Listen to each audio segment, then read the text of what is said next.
தீவிரமான மக்கள் பணிக்கு திரும்ப வேண்டும் என்பதற்காகத்தான் நான் மனமுவந்து ராஜினாமா செய்திருக்கிறேன். நான் தெலுங்கானா மக்கள் என் மீது காட்டிய அன்பிற்கும் புதுச்சேரி மக்கள் என் மீது காட்டிய அபரிதமான அன்பிற்கும் நான் நன்றியுடையவளாக இருப்பேன். எனக்கு ஆளுநராக வாய்ப்பளித்த குடியரசுத் தலைவர், மரியாதைக்குரிய பாரத பிரதமர், உள்துறை அமைச்சர் அவர்கள் எல்லோருக்கும் நான் நன்றியை தெரிவித்துக் கொள்கிறேன்.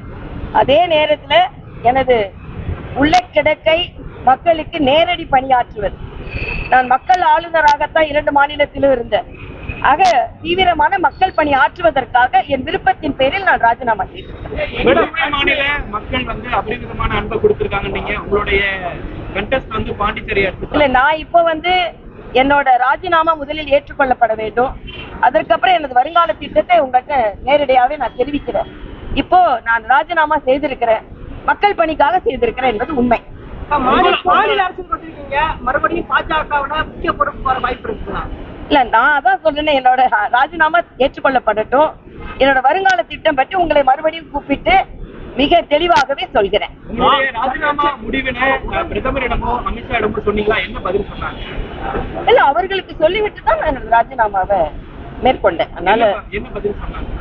இல்ல, அவர்கள் உங்களுக்கு விருப்பமான, அவங்களுக்கு எப்பவே தெரியும் எனக்கு என்ன விருப்பம் என்று, விருப்பத்திற்கு அவர்கள் தடை விதிக்கவில்லை, அவ்வளவுதான். ராஜினாமா ஏற்றுக்கொள்ளப்பட்டால் வரக்கூடிய மக்களவை தேர்தலில் நேரடியாக போட்டியிட வாய்ப்பு இருக்கா?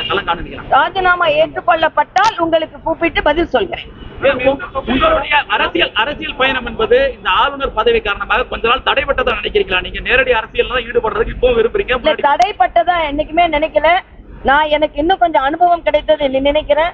இந்த 4.5 ஆண்டுகள்ல 4 முதலமைச்சர்களை சந்தித்திருக்கிறேன், 2 தேர்தல்களை சந்தித்திருக்கிறேன், ஒரு கவர்னர் ரூலை சந்தித்திருக்கிறேன். புதுச்சேரியில 3 மாதங்கள் முழுமையான கவர்னர் ரூல். அப்ப சிறப்பாக செயல்பட்டேன் என்பதை எல்லோரும் அறிவார்கள். முதலில் அன்னைக்கு பெட்ரோல் டீசல் விலையை குறைச்சது புதுச்சேரி தான். அதே மாதிரி கரோனாவை மிக சிறப்பாக கையாண்டார்கள் என்ற பாராட்டையும் நான் பெற்றேன். அதனால 4 முதலமைச்சர்களை அனுபவத்தை, அவர்களோடு பழகிய அனுபவம், தேர்தலை இருந்த 2 இடங்களிலுமே தேர்தல் வந்தது, தேர்தலை சந்தித்த அனுபவம், எல்லா அரசியல்வாதிகளும் வேறுபட்ட கட்சியை சார்ந்த, மாறுபட்ட கட்சியை சார்ந்த அரசியல்வாதிகள், அதே நேரத்தில் என்னுடைய சகோதரியாக பழகிய அத்தனை அரசியல்வாதிகள் சந்தித்த அனுபவம். அதனால் இந்த அனுபவம் இன்னும் அதிகமாகி இருக்கிறது என்று. ராஜினாமா செஞ்சுட்டீங்க, நேரடி அரசியல்ல வர்றீங்கன்னு எடுத்துக்கலாமா? நேரடி அரசியலுக்கு தமிழகத்தில் வருகிறார். நிச்சயமா, அதுக்காக தானே நேரடியாக நேர்மையான அரசியலுக்காகவும் வருகிறேன் என்பதைத்தான் நான் தெரிவிக்கிறேன். இல்ல, எனக்கு இன்னும் ராஜினாமா ஏற்றுக்கொள்ளப்படணும். அதுக்கப்புறம் எனது வருங்காலத்தை நான் திட்டமிடணும். அதற்கப்புறமா தான் உங்களுடைய அரசியல் பயணம் என்பது தமிழக அளவிலே திரும்ப தமிழகத்துல இருக்குமா, இல்ல தேசிய அளவுக்கு போறதுக்கான வழிகள் இருக்குதா? இல்ல, அதெல்லாம் என் கையில இல்ல, பாக்கலாம். நாடாளுமன்ற தேர்தல் போட்டியிட கூட ஒரு 4 தொகுதிகள்ல போட்டியிட வாய்ப்பு ஊடகங்கள்லாம் வெளியிட்டு, நீங்க எந்த தொகுதியில போட்டியிட வாய்ப்பு?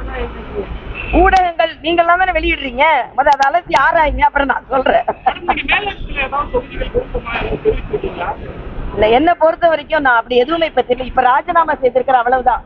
கட்சி சார்ந்த எந்த விவாதமும் வரல, கட்சி சார்ந்த எந்தவித நடவடிக்கையும் இல்ல. அதனால ராஜினாமா ஏற்றுக்கொள்ளப்பட்ட பின்பு எனது வருங்காலத்தை திட்டமிடுவேன். அப்பொழுது கட்சி சார்ந்த திட்டத்தை உங்களுக்கு நான் அறிவிக்கிறேன். புதுவை, தெலுங்கானா மாநிலங்களே இருந்திருக்கிறோம். இப்ப நேரடியா மீண்டும் மக்கள் அரசியல் வரும் பொழுது தமிழகத்துல மக்களுடைய ஆதரவு உங்களுக்கு எப்படி இருக்கும் நினைக்கிறீங்க? நிச்சயமா எனக்கு ஆதரவு இருக்கேன். ஏற்கனவே எனக்கு ஆதரவு கொடுத்த மக்கள் தான், இன்னும் அதிகமாக ஆதரவு இருக்கும். ஏன்னா நான் இன்னும் புதுச்சேரியில எனக்கு இன்னும் 2 வருடம் இருக்குது, தெலுங்கானால இன்னும் 6 மாதம் இருக்குது. எல்லாருமே ராஜினாமா செஞ்சு இவ்வளவு வசதியான வாழ்க்கையை விட்டுட்டு மறுபடியும் நீங்க அரசியலுக்கு போறீங்களான்னு எல்லாரும் கேட்டாங்க. உங்களுக்கு தெரியும் ஆளுநரின் வாழ்க்கை முறை எப்படின்னு, மிக மிக வசதியான வாழ்க்கை முறை. அதை விட்டுட்டு மக்களுக்காக வருகிறேன் என்றால் மக்கள் எனது அன்பை புரிந்து கொள்வார். மீண்டும் நீங்க அரசியலுக்கு வரும்போது பாஜகவுல குறிப்பாக என்னோட வருங்கால திட்டத்தை உங்களை கூப்பிட்டு, எனக்கு மிகவும் பிடித்தமானவர்கள் நமது பத்திரிகை சகோதரர்கள், இவ்வளவு பேர் வந்திருக்கிறீர்கள், உங்கள் அனைவருக்குமே எனது வாழ்த்துக்கள். எனது அன்பர்கள், பத்திரிகை சகோதரர்கள், இவர்களை பார்த்தவுடனே எனக்கு ஒரு புத்துணர்ச்சி வந்து விட்டது. ஏற்கனவே நான் புத்துணர்ச்சி உள்ளவர் தான். ஆக இந்த புத்துணர்ச்சி பல சாதனைகளை படைப்பதற்கு இறைவன் அருளால், நான் ஏற்கனவே சொன்ன ஆண்டவன் அருளாலும் ஆண்டு கொண்டிருப்பவர் அருளாலும் முடிவுகள் எடுப்பேன் என்று. இந்த ஆண்டவனின் அருளும் கிடைத்திருக்கிறது, ஆண்டு கொண்டிருப்பவரின் அனுமதியும் கிடைத்திருக்கிறது. பின்பு எனக்கு என்ன வேணும்? நன்றி.